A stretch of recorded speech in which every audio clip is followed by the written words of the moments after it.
thought-provoking lens. Our SMS line is 21144. We review your feedback and we encourage you to send them through our socials. At GBS TV Africa is where you get to find us at our social media handles. My personal social media handles also at Ochieng Odongi. Ladies and gentlemen, my name is Eugene Ochieng. I will be your guest. I will be your host for the show tonight. And the live broadcast begins tonight. My guest on the show is Ronald N. Bossy. Ronald N. Bossy is a governance expert also joining us on the show tonight. Thank you so much, sir, for joining us for this conversation. Thank you. And I don't know if the other guest is also ready. Esther Waringa, also the president, Public Service Governance, joining us on Zoom Live. Thank you so much, Rais, President. I will call you so. I hope you, yes. I'm ready. Thank you so much. I hope you had a great day. My day was great, but very busy, of course, trying to discuss ways to streamline governance in this country. And we are ready. We are ready to make it happen. Okay. Thank you so much. And I think we'll just start the broadcast tonight. And let me just start with you, Madam Waringa. Yes. We have talks, the bipartisan talks, which of course were meant to handle the simmering tension between the Kenya Kwanza government and of course the aggrieved opposition who had issues that they wanted the government to handle. But even as this is going on, we had the opposition the other time through, that is Wycliffe Oparanya, and even the leaders themselves, they're calling people back to the streets. The back and forth being experienced between the government of Kenya Kwanza and the Azimio. Yeah. Does it mean or does it portend the future will fail in issues to do with the bipartisan talks? Maybe if we start through that. Thank you very much. Good evening, viewers. Yeah, my name is Ambassador Esther Waringa, the President of Public Service Governance and a former presidential aspirant. I must say that Kenya is important than any individual, and this calls for humility. This calls for national integration and cohesion. This calls for putting aside our individual interests in the government of the Republic of Kenya and focus on the bigger picture of the people of Kenya, because as much as we continue putting our personal interests as politicians, then I think Wanjiku and the people of Kenya at large will continue suffering. We must bring a solution as quickly as possible, because we are in a state of almost a melting down economy. Therefore, we cannot keep talking politics, drinking politics, dressing politics. No.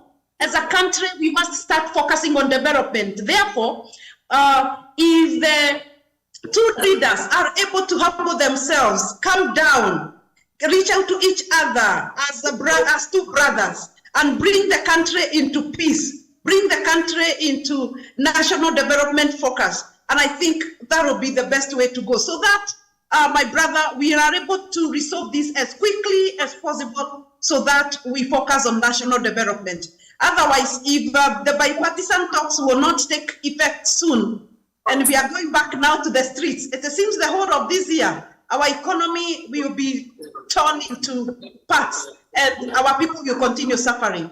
And what exactly does this portend to our leadership? If I just talk to you, maybe let me ask you, what does it portend to our leadership when you have these talks failing? Because we had the other time a very major issue that caused actually the two parties not to continue the conversation was about the membership of Adan Keynan and Hossein of West Pokot. What do you think about this issue? Is this issue a reason why we should not continue with the talks as it was meant to be? Because this caused a stalemate between the two parties, Kenya Kwanza and even Azimio. Very well. I think this calls for advancement of ideologies. I don't think these two people, whoever that is making the bipartisan talks be suspended, can be that much important. I think both of them can, their issue can be kept aside so that the country can move forward. I think for me, and as a former presidential aspirant, I don't see a scenario where that this country can be held hostage because of two people, or whoever they may be. It may not be Adan Kainan or any other person, but whoever they may be, the country cannot be held hostage. The country cannot come to a standstill because of two individuals. Okay. So if they are the people that probably are making probably the bipartisan talks not to proceed, then why don't you agree that we are going to do without them so that the bipartisan talks take effect? Right now, we are back, we are hearing that next week, the demonstrations are going to come back to the streets. Okay. What about our economy? What about our cost of unga, our cost of sugar, our children going to school, those who are waiting to be treated in hospitals, focusing on the public service? When shall we focus on the public service as a country if we are focusing on two people? Okay.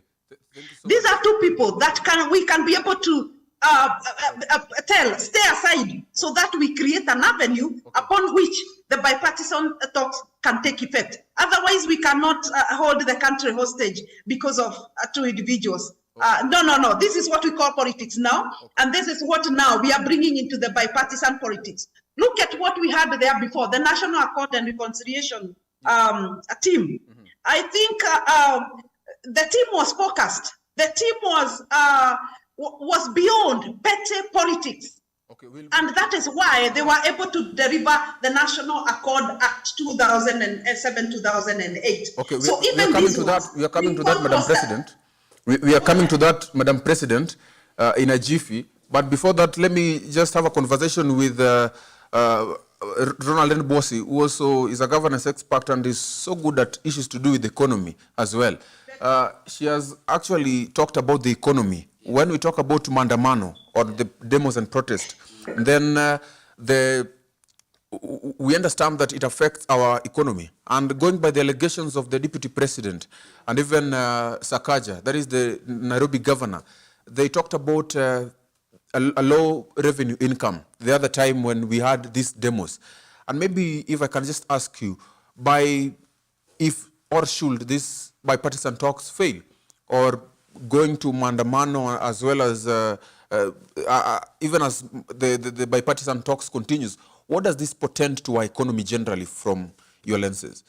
Yeah, thank you so much, Eugene. As of course, the implications of Mandamano and the failure of bipartisan talks, they're very disastrous to our economy.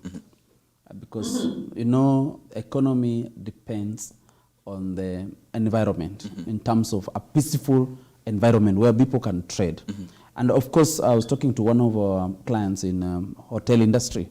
Just because of Mandamano, there's a lot of cancellations because people want to keep off from public places and stay at home. And this impacts on the economy in a big way because when there's no exchange of money, when there's no trade taking place, then that is very devastating to an economy. And you can imagine because when people look at it, especially from foreigner medias, there's a lot of failure with regards to people are not coming in because people cancel travels, arrangements, and all that, because the way it is portrayed in foreign media, it is quite devastating to us as an economy. So it's in the best interest of our leaders, both the president and of course the opposition side, to agree on this matter, not because of their individual interest, but just because of the country's interest. And they have a huge responsibility to the people to agree as fast as possible so that the priority should be now restoring our economy, because already our dollar is in jeopardy, because our outflows are more than the inflows. Already the inflation is at a very high level because of lack of productivity. Already we have issues with oil prices, we have issues with with the prices of basic commodities. So the economy is at a very bad state. Okay. For us to uphold the maandamano. Okay. Mr. Bossi, let me just ask you this. The other time we were talking about cash crunch in the counties, and of course we're also talking about economic hardship generally that is facing the country as we know it. Yeah. But again, the question is that we are facing these economic hardships. Yes. These people want to fight for their rights. Yes. And that is why they are going for demos, for these mandamanos. Yes. Now, how can we ensure that our rights, or generally the right to maybe go for demos so that we can get our rights, we actually practice our right as enshrined in the Constitution? Yes. But again, we do not cause economic sabotage. Because as the Deputy President had said, and even Sakaja had said, that we are, as we continue these demos, then it means that we are also, the revenue generally is going down. How can we balance? Of course, it is in the, it's the right of the citizens to protest, to engage themselves in demonstrations, and that is in the Constitution. But as we engage in this demonstrations, is it an objective way of resolving our problems? Because if you are demonstrating on a deaf ear when the government is not able to listen, then it becomes even more counterproductive. So that what we are hoping is that the government will pay attention to what people are demonstrating on, and talking about the biggest problem I see is not necessarily maandamano, or is not necessarily, the problem is our objectives. Because maandamano is also just another part of our economic problems, because already we have issues with inflation. But the way you look at it in terms of the way the government is dealing with it, it might not be satisfactory, especially to the common mwananchi. And that is building a lot of pressure and therefore attracting so many people on the streets. If indeed some of the challenges that are facing people are resolved or mitigated, then we are going to see lesser interest on this. Because you will wonder, just on a working day, how can you manage to mobilize such thousands of people on the streets? It means then we have very few people who are, there are so many people who are out there who are quite idle and readily available to be deployed on the streets. So some of the strategies that we need to adapt is to ensure that these people are deployed and actively in employment, because if these people are working, they'll be fired if they're on the streets. But you see, so long as they are on the streets, it means they are quite idle, and of course they are hungry and angry. Okay, thank you so much. Let me come to you, Madam President. Yes, and there's this issue. When you talk about the bipartisan, let us just still talking about the bipartisan issue, because it was meant to be a reason, or maybe a conversation that will see that the problems generally, or the aggrieved Azimio maybe will come to terms with the Kenya Kwanza government. And some of the issues actually that they raised was the high cost of living. Well, there's an issue of distrust between them. And politically speaking, as we speak politics, there was an issue at the Jubilee headquarters that was experienced just the other day, that even caused the president and even other Azimio leaders to maybe to have a press conference, if you watched the other day. I did. You think this is an issue, maybe one side trying to twist the other, because even the president himself, the former president, was crying and saying that they need their right. If you saw that clip very well. I saw it. Yeah, so what can you say about this generally? There's a distrust between, there seemingly is a distrust between Azimio and Kenya Kwanza. How will we solve the simmering tension between the two parties then, so that we can have a united Kenya going forward? Yeah, actually, this is what I said earlier, that both Azimio and UDA, I think, are on a totally different trajectory. This is facing like this, and the other one is like this, and they seem not to agree in soon. And I think even what we are seeing in political parties is all pivoted or anchored on the bipartisan politics. Whatever we are seeing happening in the Jubilee, whatever we are seeing happening in all these political parties, is just about bipartisan talks. And the worst crisis that the country has done is practically to politicize every process of Whether it is a process of national cohesion like the bipartisan talks, we are politicizing. Whether it is water, energy, agriculture, everything practically in this country has taken a political stand that we want to bring water in your region because you voted in this percentage. We want to take care of your education because you gave us votes. This must totally come to an end in the Republic of Kenya. And actually, even for the bipartisan talks, it must be approached from a total non-political perspective. But let me tell you, if we continue approaching it from a political perspective, where we are looking the end result to benefit one or two individuals, then we are all wrong. Can we have, for the first time, bipartisan approach that is anchored on Wanjiko? And I must tell politicians this, that the country is totally tired of electoral processes and elections results and elections aftermath, because what we are seeing is as a result of the just concluded election 2022. And I remember at some point His Excellency, the former President Uhuru Kenyatta, saying that, and what my brother has just alluded to about the economy, that 2 years before the election, the country suffers economic meltdown. 2 years after election, nothing happens in terms of sustainable, and I underline, sustainable development. This is exactly what we are treated to.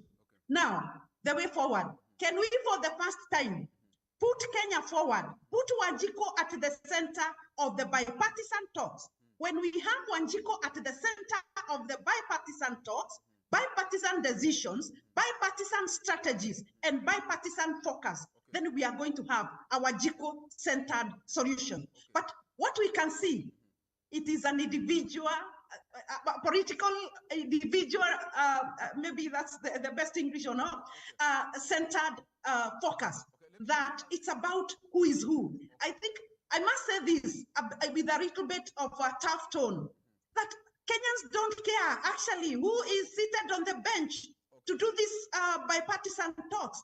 All we want is our country now coming together. All we want is to hear that our VAT has reduced it to 10% because of the sustained economic growth. All Wanjiko want to hear is that now we have sustained agriculture. Therefore, our VAT on kitchen items is reduced as a result.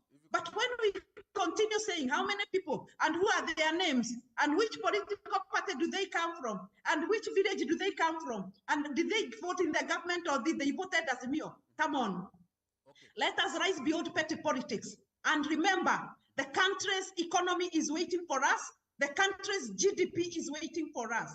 And that is why public service governance, after Adara interrogation and Adara check and following closely Madam the Esther. election process in Kenya, Madam Esther, we are saying that to avoid this, yes? If you can hear me kindly. I can hear you. Yes, I need us to, I'll give you more time so that you can delve deeply into what you're saying, but I get your point clearly. Thank you. And I request we give also Ronald a chance, maybe. Sure. I know you're not Yes. so much into politics, Mr. Ronald, but let me ask you this thing. You see, for quite a long time, Raila Odinga, known in his element, has always come out to maybe force the government to do certain things through economic sabotage.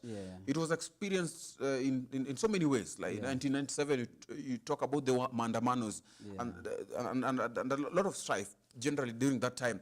2007 and so many other times, including 2018, that saw the 2018 handshake. Now the question is, tonight, apart from this street protest that had been used to force the government into talks, how extreme can Odinga go if the government fails to completely listen to him and even indulge in a conversation with him, because they think they have already called him for bipartisan talks, but he still calls for Mandamano? Thank you. You know, the thing is between Raila Odinga and Ruto, the president, it's about negotiation. Of course, Raila Odinga is using the economic sabotage as a negotiation tactic, because most probably that is the only tools that are at his disposal. Of course, the parliament, you know, there's a lot of people crossing floors because of that government, and of course the incumbent, you know, people feeling that to be in government is more lucrative than to be in opposition. So he's losing actually in terms of he's losing the members of parliament and therefore losing his ground in terms of negotiation. Okay. So probably the resultant effect is just to use street, which is not a very good thing, because it's quite hurting for us, the common mwananchi, and of course hurting for everybody. But the biggest challenge is that when you have a judiciary that looks a bit biased, and then we have I'm not saying it's biased, but I'm saying sometimes when there is a feeling that the judiciary is biased, and then there's a feeling that the government, the parliament, which are another arms of government, is also split, whereby you have most of the famous controlled by the Kenya then Coast now of the only option remaining is now street, which is actually a public court now, whereby you are now rallying the public to support you, to cause anarchy and all that. Now, going back to bipartisan talks, what I believe that in these talks, there are only two people that can make decisions. These things of going round and round in terms of, oh, we have a team from our side coming and negotiate, and this other team coming and negotiate.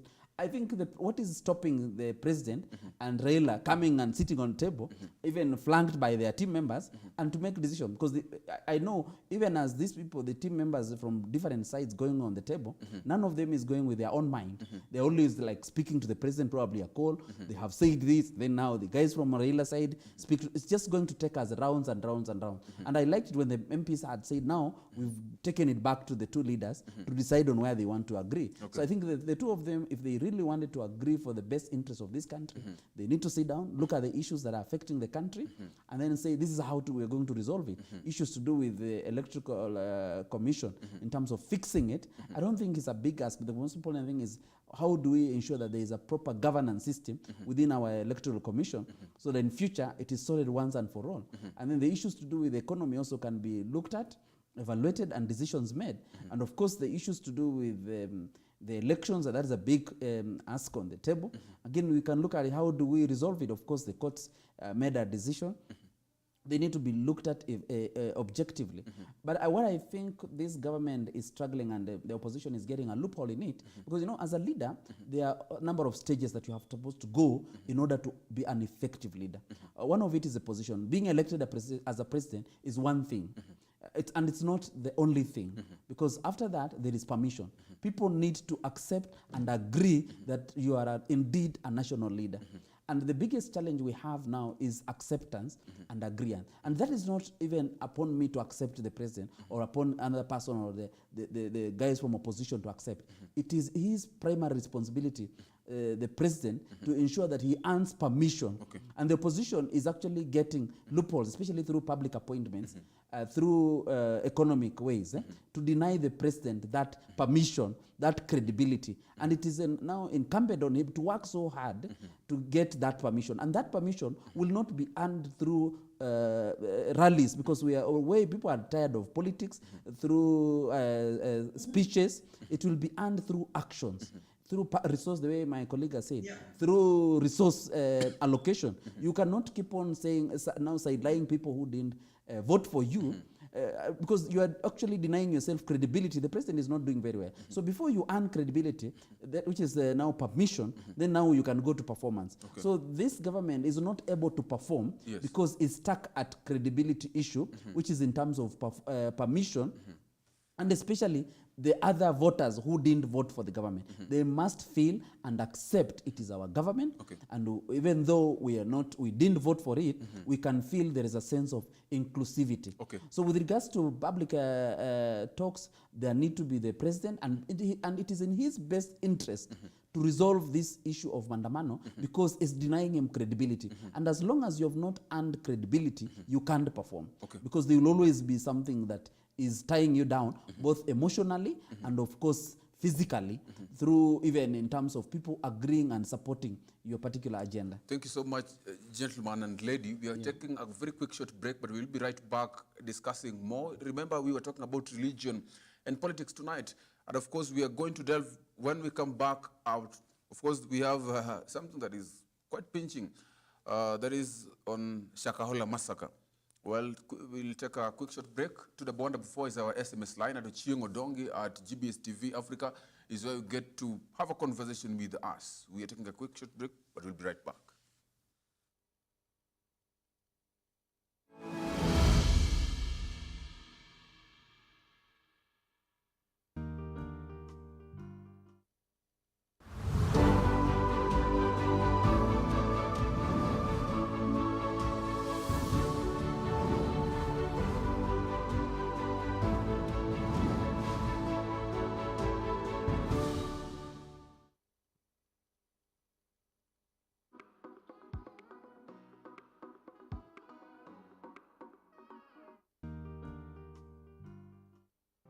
Welcome to Talking, a program where we share stories of people who are changing the world. Where are the jobs?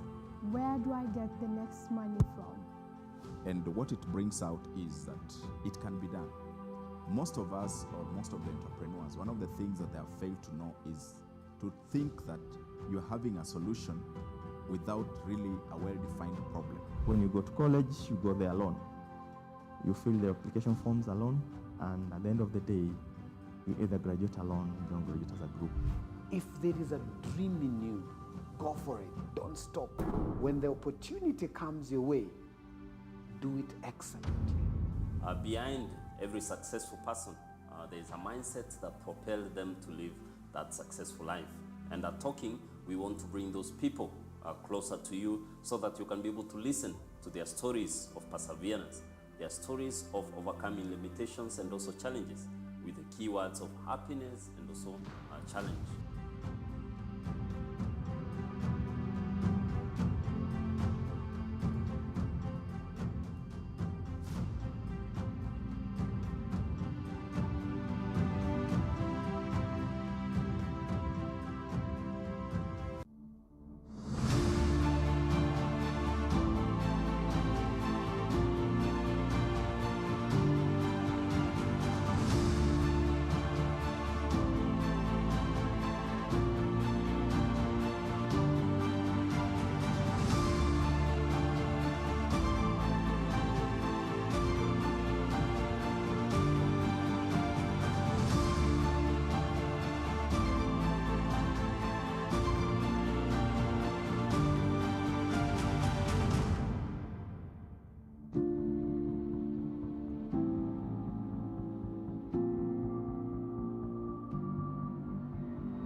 Everywhere, GBS.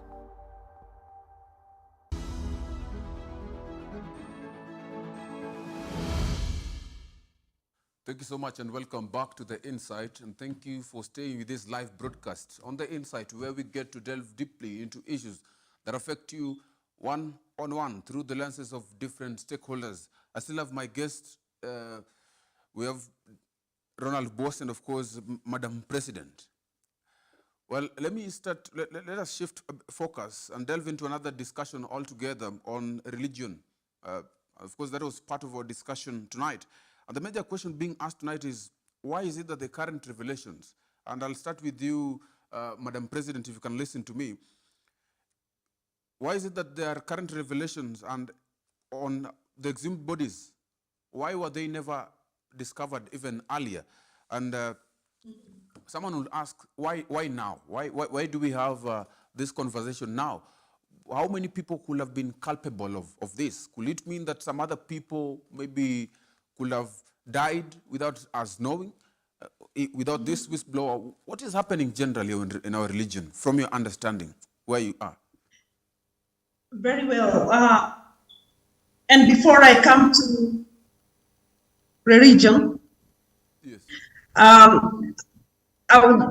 wish to talk about, I don't know, there is some echo. Okay, before I come to religion, allow me to say that there is a big gap in terms of accountability and responsibility of security agencies in the country. Okay. And this has led to what we can see today.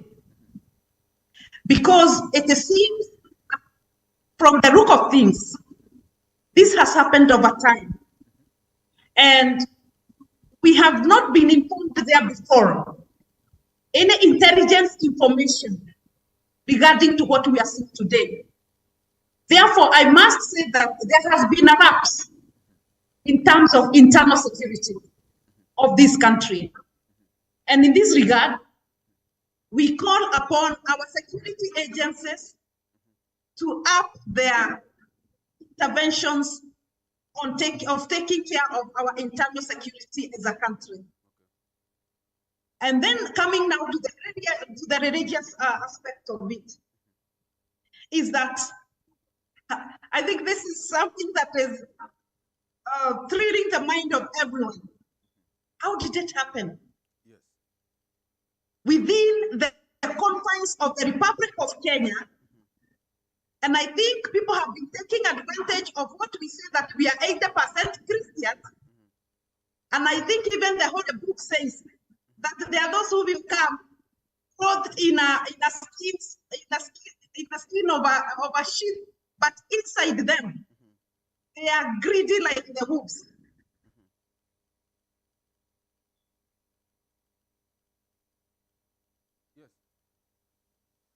Yes, we have lost her, but let me just come to you, Mr. Bossing. These are spiritual issues. I know, I just want to get what you get to understand generally about this issue that touches on religion. But this is the question. How could this be happening when the government is, where was the government when all this was happening? Yes. Why did this happen?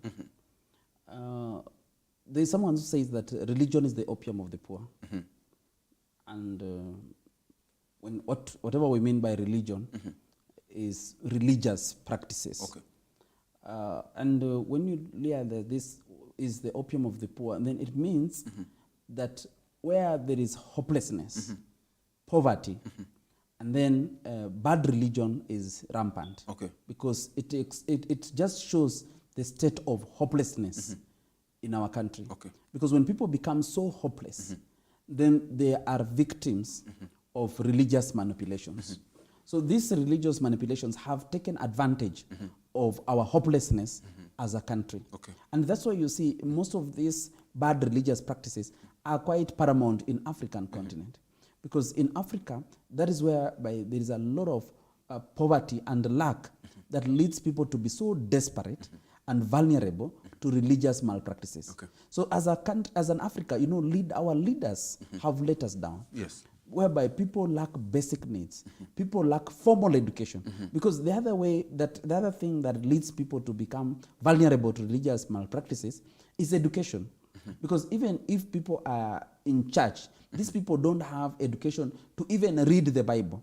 And also it shows that how people, even most of these people say Christians, they have knowledge of the scripture. So they become vulnerable to what the pastor or the so-called pastor is saying.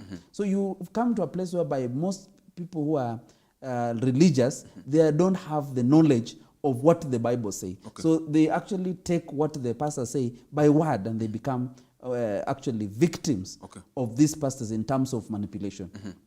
Because when somebody tells you that you die so that you can go to heaven, and that person is not dying, and then there's a big problem in terms of how you believe that. Okay.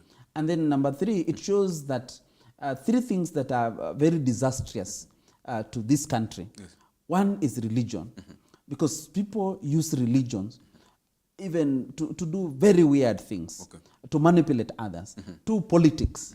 Politics has been used to divide us, to impoverish us. People steal. There's a rampant corruption, but all because, it is our people, it is our persons, and all that. Number 3 is issues to do with culture and tribalism, whereby people separate people because of ethnicity, which has been used very...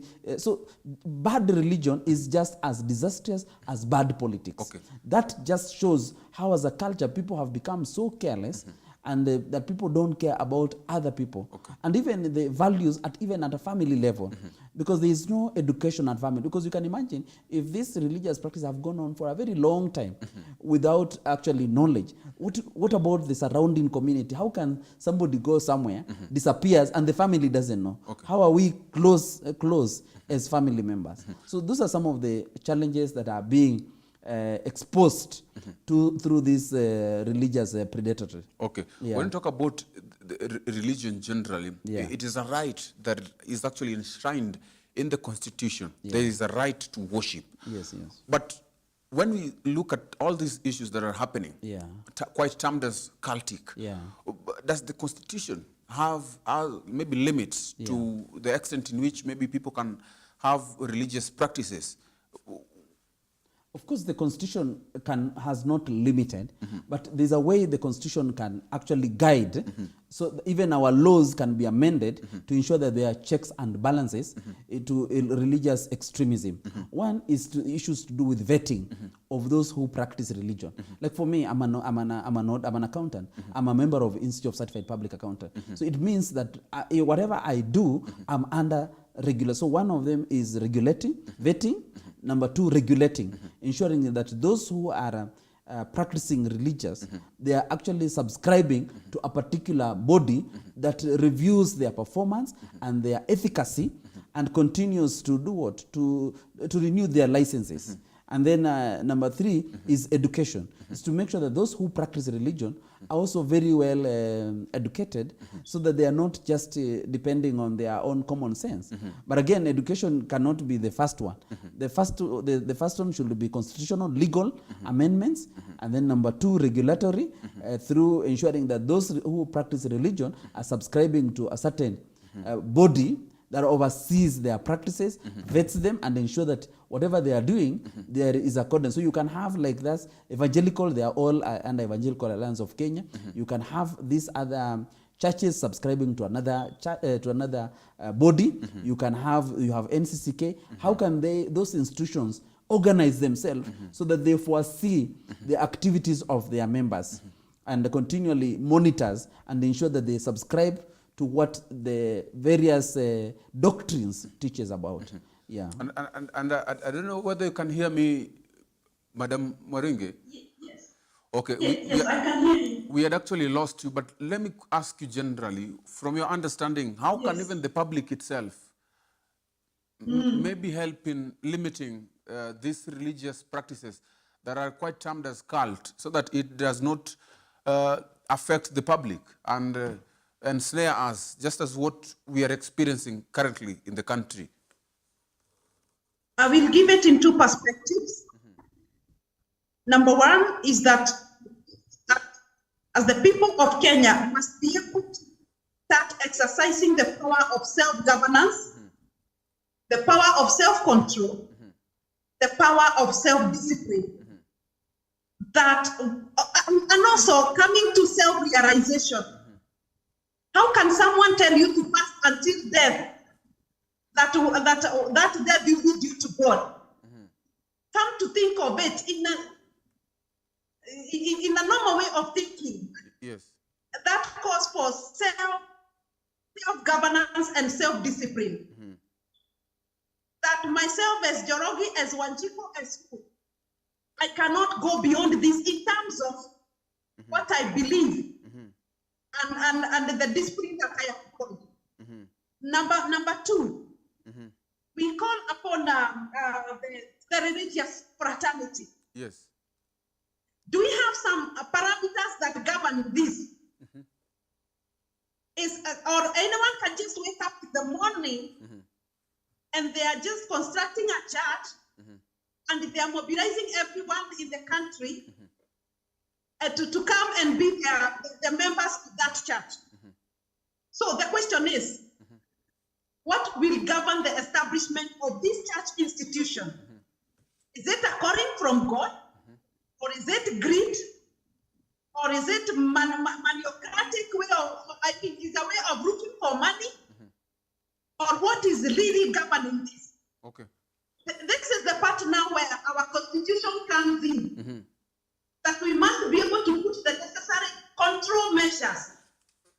What is the guiding principle of anyone who wants really to open a church institution? What is guiding them? And actually, that is number one. And number two, we should have some control and some monitoring and evaluation. Okay. I think we should have a very special department Okay. of government that oversees the one, establishment of these institutions. Number two, the mandate upon which they have been established. Number three, we should have critical intelligence, and investigative mechanisms of government. And that is why we talk of effective public service, which now must start cutting across the religious institutions. Okay. What is the role of our DCI? What is the role of our DPP? What is the role of our Inspector General in terms of oversight authority, Okay. of security in terms of institutional activities? Okay. Okay. Like what we have seen. Do they have a measure upon which they can be able to employ checks and balances in these institutions? Because this is unfortunate that it is happening in a country where we tell ourselves that we enjoy 100% security. But unfortunately, when people are dying, Okay. like what we are seeing in Shakahora, Okay, Madam Warunge. quite devastating. Madam So it Warunge. calls for, I think, it calls for the power of self-governance, Madam the Waru- power of self-control, Okay. the power of self-discipline, Okay. Thank you. and responsibility Yes. and accountability in our public service like institutions. Okay. But even as you talk about these core principles and that you're talking about generally, we understand that the Yes. Kenya Kwanza government was actually set up or built on the foundation of church or of spirituality, as it is known. Well, and Yes. we have seen that the leaders of the church generally enjoying quite protection from the Yes. government. We see Yes. that some of them even enjoy some resources at the expense of taxpayers. And Yeah. at this moment, when we can say that the religion, generally Christianity, has attracted criminals, let me just ask you, Mr. Ronald, where does the government get in? And can even the government prosecute spiritual issues? When you talk about this, and even, let's talk about even the Kenya Kwanza government, as it is known. Can it even prosecute? And on what basis now? You see, the primary role of the government is to put up systems and structures to ensure that there is a transparent religious system. Prosecution is there afterwards. Okay. But the most important thing is preventive. And we've talked about putting up legal frameworks under which religious organizations are established. Because if you look at some of the religious organizations that have bodies that actually speak on their behalf, you won't hear about those things. Okay. But when you look at religious organizations that are standalone, whereby they are just individual properties, whereby individuals just wake up and decide to create a church or a religious organization without necessarily being anchored on a certain organization, then that's where there's a big problem. So the biggest role, or the role of the government, and of course the government still registers all these people, but the problem is, how does the government monitors compliance with the Societies Act, because churches are registered under the Society Act? Does the government monitor compliance with the requirements of the Societies Act? Like, for instance, when you register under the Societies Act, you're supposed to submit audited accounts, you're supposed to give do an annual general meeting and submit minutes of the annual meeting to confirm that the AGM was held. You're supposed to comply and give, of course, a list of the trustees. You're supposed to give a list of the members of the church who even attended the meeting and all that. How is the Attorney General, through who governs the Societies Act, how do they monitor that compliance? And if you ask in terms of, because if you're talking about this church of Paul Mackenzie, then we need to look at how has he fared on in terms of complying with the Societies Act, if he's indeed registered, or is he operating unregistered organization. So the biggest role of government is regulatory and of course oversight. That role is significant enough to prevent such kind of religious malpractices. And do you think you can blame the government, maybe the Kenya Kwanza government, for its fond relationship with the church that could have made some people maybe now use religion in a cultic way? No, I doubt this thing from Paul Mackenzie started yesterday. Okay. This must have been a very, and if you looked at the media and these religious malpractices by him started a long time ago. Okay. And you know, like the way I was reading in the newspaper, he had cases since 2017, and all of them were going through our court system. They are abated and all that. So these issues did not come with this government. And there's no big problem with the government being formed with religious organizations or with the church. That is not a big problem, unless it was found that Paul Mackenzie was, supporting the government, or the government was supporting him. I don't think I've seen anywhere where it is alleged that this Kenya Kwanza government is connected with Paul Mackenzie, and all that. So I believe the government has a great opportunity to leverage on this problem to streamline religious practices in this country, so that they are done with some form of decorum and also comply to the law, and they also respect the human rights, and of course ensure that the doctrines that is being propagated in this church is aligned with their various doctrinal guidelines that are also not unconstitutional in nature. Madam Waringa, you can get me right? Yes. Yes. I think you know that Raila just jetted back in the country. I'm aware. Yes, and of course, when he was calling for Mandamano, he said that actually the government should leave Mackenzie and other televangelists alone, because actually the greatest cultists we are having in this nation are in the State House, and they're actually the people who we should actually be looked at, because there are the people that are actually even starving Kenyans. Yeah, what do you think about this statement?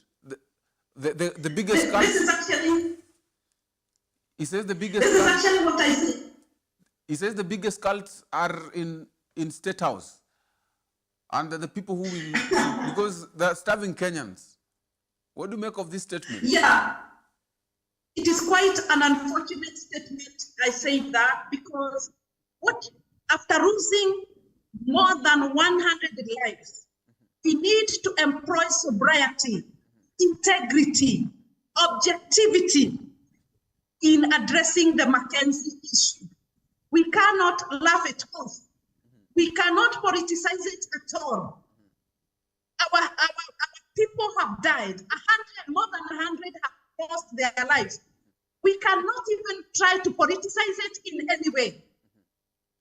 This is not where we play politics about, and this is not where we try to make political mileage. Therefore, can we separate what is happening in the Mackenzie world with what is happening in the bipartisan talks? Because again, if we start mixing the two, then we will lose focus.